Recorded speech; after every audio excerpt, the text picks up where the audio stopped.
Olá pessoal, estamos de volta e vamos falar agora um pouquinho sobre comportamento do consumidor. Como é que o consumidor decide o que vai comprar, escolhe aquilo que ele gosta, pondera lá na mente dele aquilo que é interessante para ele e aquilo que não seria tão interessante. Gente, o comportamento do consumidor é um mistério, é um verdadeiro enigma, que a gente só consegue, pelo menos, ter uma ideia mais aprofundada em função de muito trabalho, em função de muita pesquisa. Vamos já analisar daqui. O mercado ele é um enigma e ele muda muito mais rápido do que as soluções que a gente pode estar oferecendo aí no mercado, tá, gente? Eu tenho um prédio pronto construído, de repente a opinião do mercado muda. Mudar essa construção depois de pronto é um processo realmente muito lento, muito demorado. E em alguns casos nem é viável. Ok, gente? Então, assim, o mercado ele é um enigma. O ambiente que rodeia o consumidor ele se modifica e influencia a decisão de compra desse consumidor muito rápido. Então, como estudar esses enigmas? Como estudar esse mistério que é a mente do seu cliente? Através de um processo chamado segmentação. Professor, o que seria segmentação? Gente, segmentar o mercado é dividi-lo. É impossível que nós entremos hoje no mercado e atendamos aí todos os clientes que estão no mercado. De todos aqueles que vão lhe procurar, de todos aqueles com os quais você terá contato, somente alguns vão conseguir realmente ser atendidos por você e fechar negócio. Alguns outros não serão viáveis. Outros nem terão condição de ser clientes, estão ali por curiosidade ou coisa desse tipo. E aí cabe a você, antes de perder tempo, qualificar esses clientes como rentáveis ou não. Ok, pessoal? Através da segmentação, nós podemos descobrir quem são os nossos consumidores e o que deveremos estar fazendo para satisfazê-los. Tem consumidor que vai chegar até você, cliente de compra que chegará até você, já com o processo de financiamento todo aprovado. Tem cliente que chegará até você sem fazer a menor ideia até do que ele precisa. Ele simplesmente chega até você e faz, eu queria comprar um imóvel. Aí você pergunta como? Não sei, me fala, me mostra. Tá? E você vai precisar orientar o seu cliente desde esse momento desse pré-atendimento até o final, se você quiser fechar aquela venda. Tá? Então, assim, a realidade de cliente para cliente, ela muda demais. E o seu pacote de serviço, o seu pacote de benefício vai mudar também. Então, a segmentação, ela vai te ajudar a trabalhar de maneira mais profissional, de maneira mais homogênea, tá? De maneira mais igualitária e fazendo com que você consiga, durante o processo de atendimento, prever tudo o que está acontecendo e ser mais efetivo e gerar muito mais resultados. E gastando menos, certo, gente? E aí, ó, do mercado você escolhe só aquele cliente ou aqueles clientes que te interessam, porque não dá para trabalhar com todos, tá? Pelo menos não ao mesmo tempo. Segmentar é dividir o mercado maior em parcelas menores, as mais homogêneas possíveis. Por que homogêneo? Porque se não for igual, se as coisas não forem semelhantes, tá? Para não ser 100% igual, mas se elas não forem semelhantes, não há razão para a gente segmentar, ok? No Minha Casa Minha Vida, por exemplo, a gente trabalha com um segmento de rendimento até certo valor. Em média, 2 salários comerciais aqui na minha região, tá? Mais do que isso, ele vai ter direito à Minha Casa Minha Vida, mas vários benefícios e outras coisas ele não terá. Aí se torna mais rentável para o cliente migrar dessa linha de crédito para uma outra, já que os índices de correção agora estão, a taxa de juros está bem mais barata, ok? Alguns preferem o consórcio imobiliário, tá? Porque podem pagar primeiro antes de morar. Alguns outros não, alguns querem financiar tudo do imóvel com entrada zero, ainda querem documentação completa paga pelo construtor, porque não tem R$ 1 para dar de entrada. É um cliente que nunca se planejou para adquirir o imóvel, mas aí viu, teve vontade e entra no escritório e só, eu quero comprar, mas a minha condição é essa. E tantos são corretores aí que estão no mercado com suas plaquinhas, compra o seu imóvel com entrada zero, com parcela pequena, com documentação toda paga pela construtora, ou com documentação inclusa no financiamento, e o cliente visualiza aquilo dali e acha, né, pensa que aquilo pode ser uma realidade que sirva para ele. E aí cabe ao corretor orientá-lo. Alguns vão dar perfeitamente bem, outros, lamentavelmente, não. Tá? E aí, ó, é uma subdivisão do mercado global em parcelas as mais homogêneas possíveis, com o objetivo de formular o quê? Estratégias, com o objetivo de pensar como você vai levar aquela solução para aquele cliente, tá? E aí, ó, o objetivo é criar essas estratégias de marketing específicas para cada segmento que se deseja atingir ou explorar, tá? Nós trabalhamos hoje com marketing em todas as camadas da economia. Baixo padrão, médio padrão, alto padrão e o produto mais caro que tiver no mercado. Todos, a gente tem aí um planejamento específico de marketing, tá? Por exemplo, produtos de luxo. O cliente quer o máximo de informações possíveis desse produto antes de fechar negócio. Mas é necessário para o produto de luxo que ele esteja limpo, que ele esteja pintado, que ele esteja parcialmente mobiliado ou totalmente mobiliado, ou que seja um produto pronto para o cliente, quando no momento da visita, já entrar no imóvel e degustar tudo o que ele vai vivenciar dentro daquele imóvel depois da compra fechada, que é para decidir a coisa. Alguns compradores de luxo, por exemplo, fecham um negócio até fora do país. Liga, pega a documentação, entra na internet, analisa a história da construtora, verifica lá se não tem nada que deponha negativamente sobre ela na internet, pede a documentação do imóvel, pede a documentação da construtora, documentação do corretor para saber que o cara é de verdade, né, que o cara é idôneo, que é um profissional registrado e em dia com suas obrigações, e aí vai lá e fecha negócio. A gente vende muito terreno em condomínio fechado de alto padrão, casa, flat, apartamento em construção e coisas desse tipo. E o cliente aparece 6, 7, um ano depois. Não, eu vim para cá só para verificar como é que está a obra, conversar com vocês, saber como é que estão as coisas, né? É incrível, mas é um cliente totalmente diferente do baixa renda, tá? Mas é um cliente que já tem uma cultura de compra, já está acostumado a fazer aquilo, e para ele comprar um imóvel chega a ser como fazer um pedido num delivery, né? Escolhe o sabor, escolhe o horário, o que é que precisa ter mais, o tempero, o molho e tal, e manda para minha casa. Quando chegar lá eu pago, eu abro lá e consumo o produto. Por quê? Porque esse cliente está habituado a fazer isso. Outros não. Os menos abastados, por exemplo, vão fazer isso, na maioria dos casos, uma única vez, né? Então chega carregado de dúvidas, carregado de inseguranças e precisam o quê? De uma atenção e de um tempo de atendimento muito maior. Então eu preciso segmentar o mercado para saber que estratégia eu vou levar para cada público-alvo, para extrair os melhores resultados disso aí. Ok, gente? Aqui é só um gráfico, tá, ilustrativo do que o mercado imobiliário vende hoje. Ó, a quantidade predominante é essa quantidade amarela aqui, que é justamente imóvel novo. A gente sempre tem reuniões com relação a isso no mercado, e os consultores sempre nos perguntam: por que é que você vende mais novo do que na planta? Por que é que você vende mais novo do que usado? Porque hoje o cliente chega, entra no imóvel novo, verifica que ele não tem problema nenhum, que ele tem garantia construtiva, que a documentação está toda em ordem, que não existe débito anterior do imóvel. Em alguns casos ele consegue aí uma facilidade tamanho no processo de financiamento que ele ganha até a documentação do imóvel em muitos casos. Então, a grande maioria do que se vende hoje no nosso mercado tem sido de imóvel novo por isso. Mas os imóveis usados, que são essa fatia verde aqui, ó, eles continuam também sendo muito bem vendidos, porque as pessoas continuam com pressa. E às vezes o imóvel novo é muito caro, e ele consegue fazer um bom negócio no imóvel usado, que já foi depreciado um pouquinho em função do tempo, né? E aí já abaixou um pouquinho o valor dele, o proprietário acaba cedendo, né, porque quer sair daquela condição para uma condição melhor no outro canto, e termina abaixando aí na negociação o valor do imóvel, e a gente consegue aí fazer aí uma venda mais dentro da capacidade de pagamento do comprador também. Tá? E aí, esse vermelhinho, tá? São os imóveis em construção, que nós também vendemos bastante, mas hoje, né, o cliente está com pressa de morar, graças a essas inseguranças de mercado, essas mudanças econômicas e tudo mais, o cliente prefere uma coisa nova pronta ou usada pronto, obviamente, tá? Mas uma coisa mais emergencial, mais urgente, né? Onde ele assina o contrato e vai morar no menor espaço de tempo possível. Mas ainda tem, tá? Muito investimento em imóvel em construção, agora responde um pouco menos aqui no mercado. Importante, importantíssimo.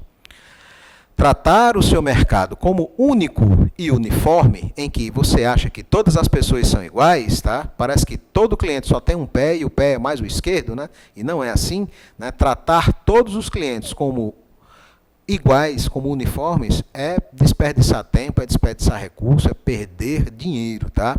O aprendizado da segmentação, ele é útil para quê? Para orientar os esforços de marketing. Saber quais os tipos de cliente vão procurar aquele imóvel, quais as principais dúvidas que eles terão, quais as principais soluções que precisaremos levar até eles e quais os melhores produtos que vão se encaixar para a possibilidade, para a necessidade e para o interesse deles lá.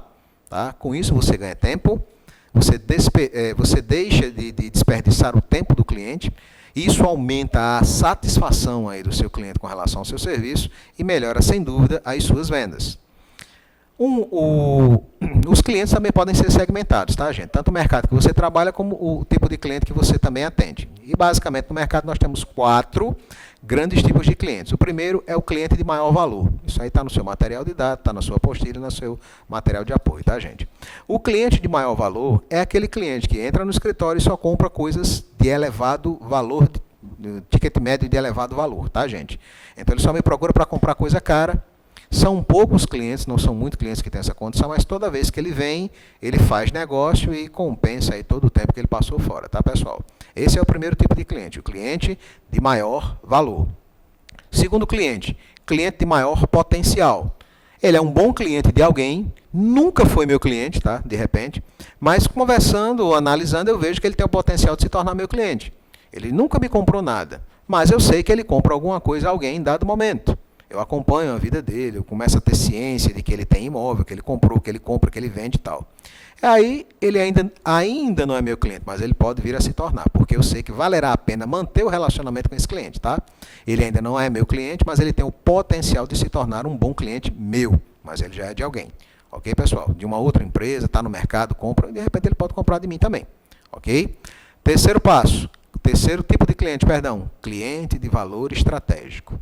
Aí esse cliente de valor estratégico normalmente é um cara que nem compra, mas é um cara que ele atua no mercado como um formador de opinião. Através dele, eu consigo atingir outros clientes que fazem bons negócios. Tá? Por exemplo, o advogado de uma rede de construtoras. Esse cara, dificilmente ele vai me comprar áreas, mas através dele eu vou conseguir ter contato com essas construtoras e vou conseguir negociar áreas, negociar serviço, plantão, pacote de mídia, coordenação de venda, venda de verdade realmente, tá? Para essas construtoras. Mas eu só cheguei até elas por intermédio dessa indicação que foi desse advogado. Isso é somente um caso, tá, gente? Um exemplo. E por último, os clientes de valor zero. Bom, você tem que, no momento do atendimento, identificar se o cliente é bom, tá, para comprar, se o cliente é bom, mas ele não vai comprar agora, ele vai comprar no futuro, ou se o cliente ele vai me indicar, ó, que é esse terceiro ponto, ele vai me indicar para fazer um negócio substancial no futuro com alguém, tá? Se ele é um desses 3, então vale a pena se relacionar com ele. Se no momento do atendimento, e isso aí com o tempo, com a prática, com a vivência, com a maturidade, você descobre em 5 a 15 minutos de conversa, tá, gente? E aí se você descobre que o cliente não tem condição nenhuma de fazer negócio, não tem condição nenhuma de comprar aquilo que você vende, esse cliente aqui de valor zero, você dispensa ele, manda esse cara para a concorrência. Não é ser grosseiro, não é discriminar ninguém, mas entenda que você só vai ganhar dinheiro se você fechar negócio. Não adianta estar perdendo tempo com pessoas que não têm nenhum prognóstico de compra. Ok, gente? Então, vamos ser profissionais, vamos ser maduros, focados e objetivos em relação a isso, tá, pessoal? Cliente entrou, nós temos 15 minutos no máximo para descobrir o que ele precisa, o que serve para ele e como ele vai poder pagar. Porque se ele não pode pagar por aquilo que você vende, esqueça, ele não é seu cliente. Nem nunca se tornará. Ok, pessoal? Conclusão. Ao entender o perfil que cada público que procura a sua empresa, tá, desempenha naquele momento, seu cliente de maior valor, por consequência... Perdão, gente, vai para a edição de novo, desculpa. Conclusão. Ao entender o perfil de cada público com o qual a sua empresa se relaciona, você poderá entender também qual é o perfil do seu público-alvo, ou seja, quais os objetivos que as pessoas que te procuram possuem. E aí, se todos congruem, se todos têm objetivos semelhantes, você poderá modelar soluções semelhantes e interessantes a todos e ganhar muito dinheiro com isso daí, tá, gente? Determinando políticas para aumentar a sua fatia, né, de participação junto a esses clientes e aumentando diretamente a sua lucratividade, ok? Seu mercado também pode ser segmentado. Você pode, dentro de um mercado maior, escolher apenas uma fatia, 2, 3, se for o caso, tá, daquele mercado que te interessa e se dedicar a essas fatias. Não é deixar de atender todo o resto do mercado, mas entenda, priorizar aquilo com o qual você tem condições de manter um melhor relacionamento, ok, gente? Quanto à segmentação de mercado, segundo o Nelson Eduardo Costa, isso está no material de vocês aí, nós podemos segmentar, enquanto corretores de imóveis, o nosso mercado prioritariamente nessas fatias dos negócios de terceiros, tá? Que são imóveis novos ou usados que estão aí de pessoas físicas no mercado. Gente, isso é muito interessante. Um proprietário de imóvel, quando ele precisa vender um imóvel no mercado, aquilo para ele normalmente é um problema. E ele vai precisar da assessoria de um corretor de imóveis para isso daí, tá? Por quê? Porque o cliente particular, o cliente que não é um profissional do mercado, ele não tem noção de publicidade, ele não tem noção de propaganda, ele não tem noção de contratação de anúncio, ele não sabe como é que vai expor o imóvel dele, quais são as fotos e como serão as fotos que ele precisa tirar, não sabe nem o preço com propriedade que aquele imóvel deve ser anunciado.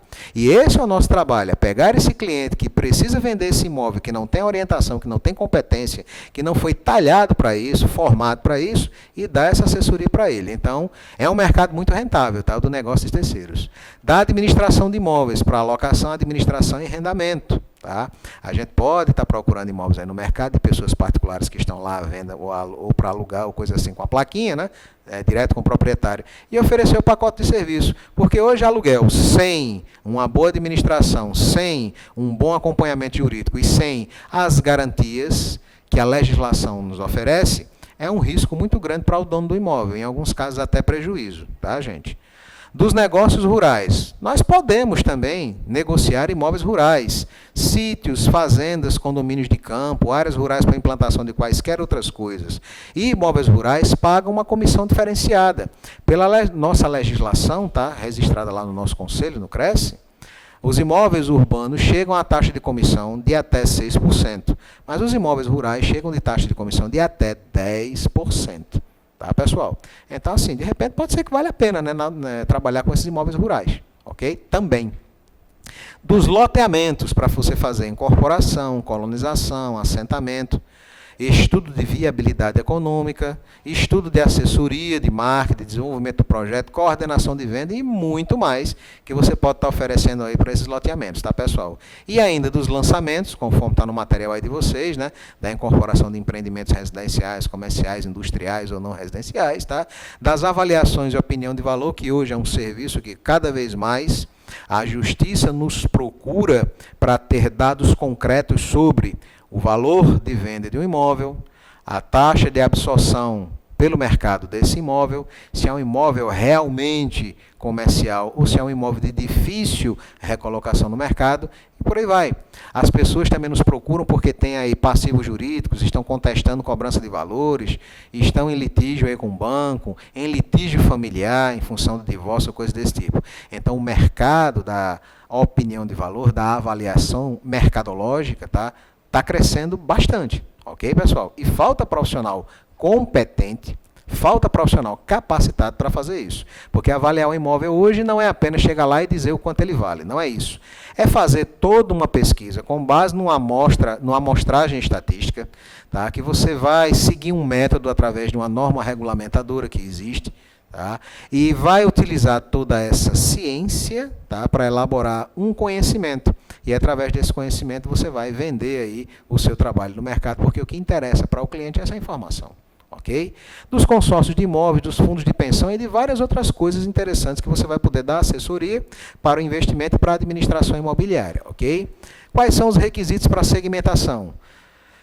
Um segmento precisa ser claramente identificado e medido.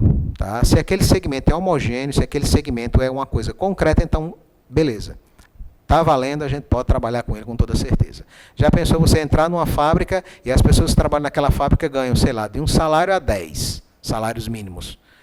Gente, isso é um universo muito grande, é uma variação muito grande de renda. Eu não vou poder atender todo mundo com o mesmo produto, tá? Com a mesma estratégia de atendimento. Então, vale a pena sair dividindo. Quem ganha entre 1 e 2 salários mínimos, eu aloco aqui. Quem ganha entre 2 e 4, eu aloco desse lado e por aí vai. Tá? Porque o padrão aí de consumo do cliente, ele muda também em função da capacidade de pagamento que a renda vai oferecer a ele, ok? Devido às particularidades de cada segmento, a segmentação envolve muitas vezes uma pesquisa. E essa pesquisa ela precisa ser bem elaborada para que se identifiquem aí todas as similaridades dos clientes em potencial para agrupá-los em segmentos distintos, né?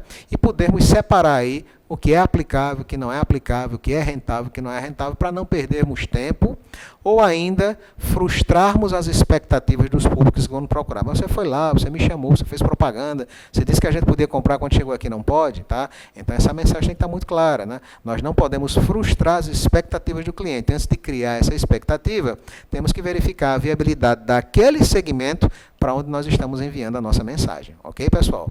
As bases mais conhecidas para a segmentação imobiliária é a localização geográfica, né? Onde a gente divide, né, o nosso território por rua, por quadra, por cidade, por estado e por aí vai. Certo? Outros pontos interessantes que a gente pode estar usando para realizar uma segmentação mais assertiva. As características demográficas, como a idade. A idade influencia nas preferências de compra? Sim, tá?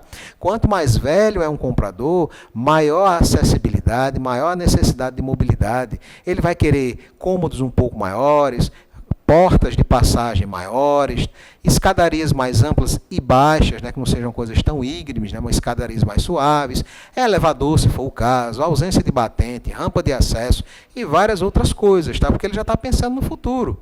Ok, gente? Então, assim, a idade interfere, o gênero também interfere, nós falamos aí já no começo da disciplina, né? As mulheres têm preferências distintas, os homens têm preferências distintas e por aí vai, tá? Então, o gênero no momento da compra interfere também. A cor do piso, a cor das paredes, a luminosidade, se vai ter varanda, se não vai ter, a vaga de garagem e tal, se a cozinha vai ser americanizada ou não. Mulheres não têm muita preferência por vaga de garagem subterrânea ou escura, elas não se sentem seguras ao deixar o veículo, travar o veículo e caminhar longas distâncias aí para chegar a um elevador ou uma escada, né? Principalmente isso acontece em edifícios que oferecem vagas de garagem subterrânea. Em alguns casos tem 2, 3 pavimentos aí de subsolo e mulheres não se sentem muito seguras com relação a isso. De um modo geral, ninguém gosta de vaga de garagem estreita, escura e baixa, porque isso dificulta muito a manobra do veículo, tá, pessoal? O nível cultural, o estado civil, a raça, a nacionalidade, as preferências religiosas, o tamanho da família, enfim. Todas essas características demográficas, elas vão interferir nas decisões de compra, né? Quem adquire um imóvel como solteiro sabe que a gente pode prever muito claramente que aquele imóvel que foi projetado para um comprador solteiro, ele não vai atender com a mesma efetividade uma família com filhos. Então, são coisas diferenciadas, tá, pessoal? Isso está bem explicado no material de vocês. Façam uma boa leitura. Não deixem de responder aí as questões de fixação que estão disponíveis aí para vocês. Nós temos uma bateria bastante ampla. Vão olhando as questões, relacionando aí com os vídeos que estão sendo explicados. E para que nós tenhamos aí a melhor experiência de aprendizado, tá? Apreendendo o máximo de conhecimento que nós pudermos. Ficamos por aqui nessa aula. Espero vê-los na próxima. Até lá!